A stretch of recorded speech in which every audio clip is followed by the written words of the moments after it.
अमरावतीतील उड्डाणपुलावर I love मोहम्मदचे sticker, सार्वजनिक ठिकाणी स्टिकर लावल्यानं अनिल बोंडे आक्रमक, दंगे करण्याचा कट कारस्थान, बोंडेंचा आरोप.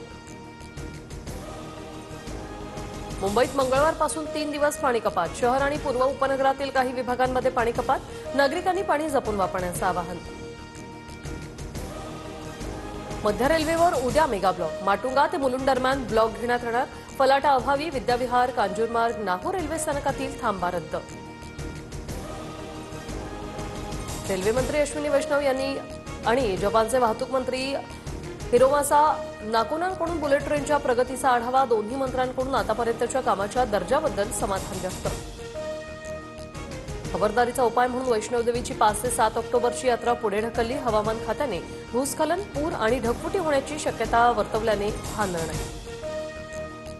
महाराष्ट्रातल्या काही जिल्ह्यांना 3 ते 7 ऑक्टोबर शक्ती चक्रीवादळाचा इशारा, मच्छीमारांनी समुद्रात जाणं टाळण्याच्या सूचना. विदर्भ, मराठवाड्यात विजांसह पावसाची शक्यता, पुढील 3 दिवस विदर्भ, मराठवाडा आणि मध्य महाराष्ट्रात पावसाचा अंदाज.